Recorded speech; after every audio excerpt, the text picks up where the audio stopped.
All right. You hear me? I hear an echo. Ah. Now it's better, no? Yes. Okay, so shall I start? Well, Fashion Week got cancelled. The traditional idea of Fashion Week and fashion shows got cancelled. And I really love fashion shows and I love the emotion. There is this one thing that you can't do in a fashion show, which is put pose and explain where things come from. I thought it was the once in a lifetime occasion to actually give people the background and to actually have this conversation with Brian, because he's the starting point of all this.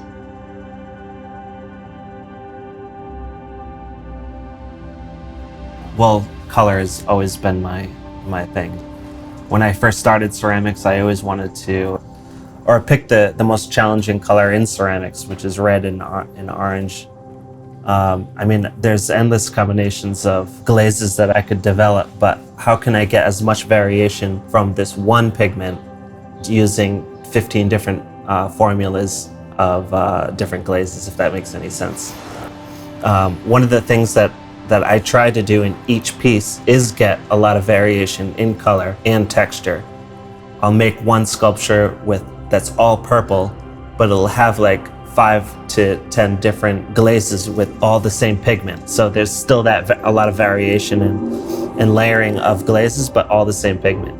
Well, it totally relates to what we do with patina, right, on something very different. But I mean, a brown is never just going to be a brown. A brown is an accumulation of 25 shades of brown. A red is the same. So it's really interesting. I mean, it's been a really new thing for me to work color in that way, to feel free to have 25 shades of a same color, while before I would break everybody's head over getting one exact tone of a color for like a whole outfit, which would then be totally nerve-wracking because it's really complicated too. But so it's a whole new way of working colors, so it's interesting.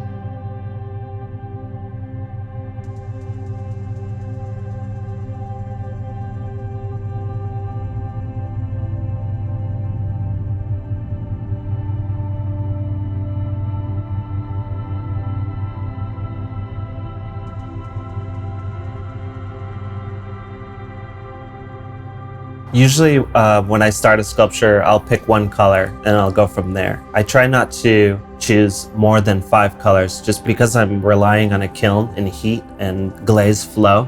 If I use too many colors, then they kind of melt into each other and become muddy. So usually I color block or pick 3 colors and then kind of accentuate a sculpture with maybe a little bit of red or a little bit of pink or a little bit of blue. The use of color and the texture, the very organic side of it, just really appealed to me. And that's how all this grew.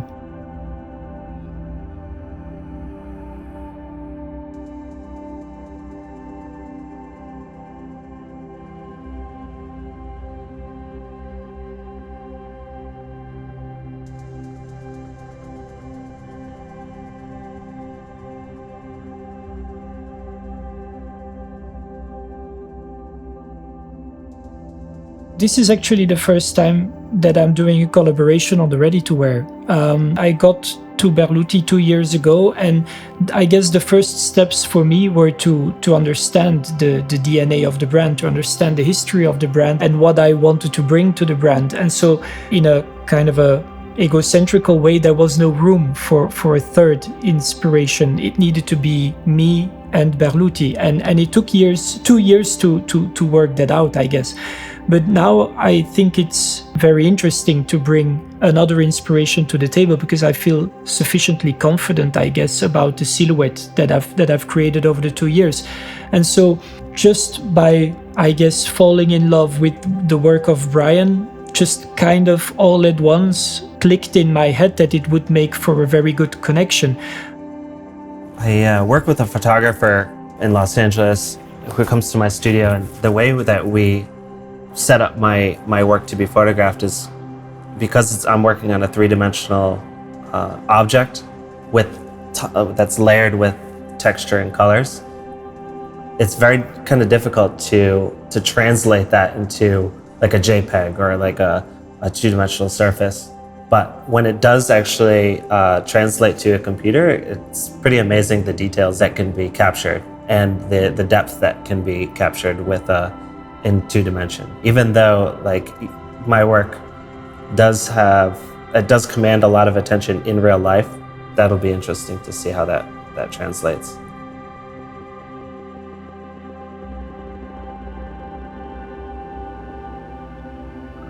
The way I translated Brian's work into the collection can be seen in 3 different manners. There is a very photographical manner where we took close-up pictures of the works and we printed those on silk shirts.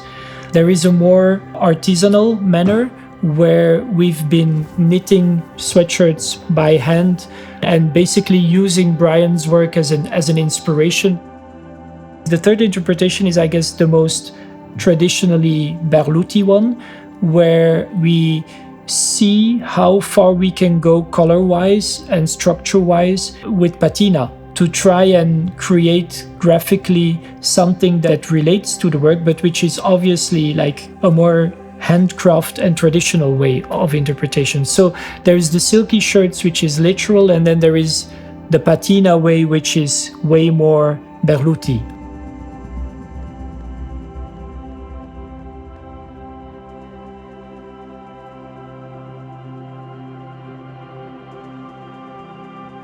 When I was researching Berluti, just to see that it was such a prestigious brand, I felt totally comfortable surrendering my work to Kris and the designer to translate it into their own product.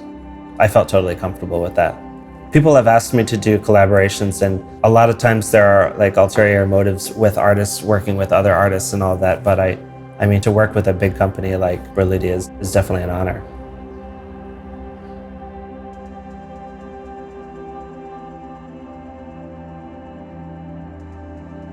There is this thing that I have with artists is I love people who get their hands dirty.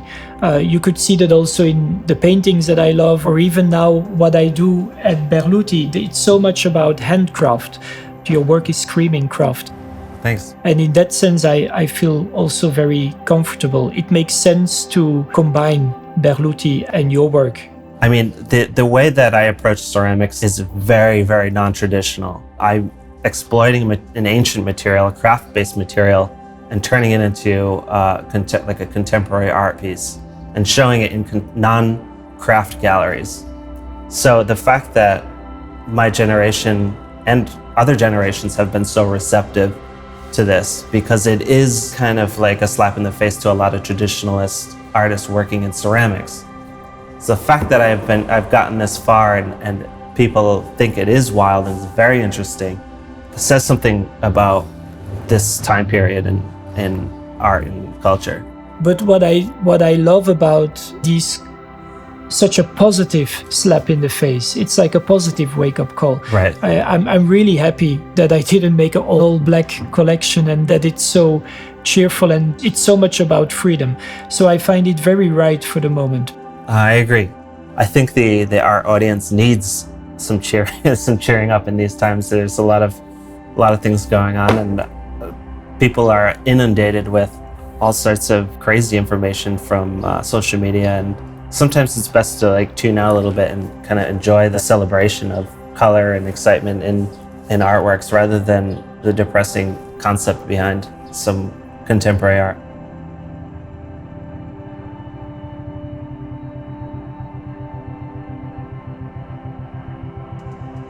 I very much enjoyed this different way of presenting the work to people, and obviously we're also gonna make like a big photo shoot out of this collection, because for now there's only so much I can show.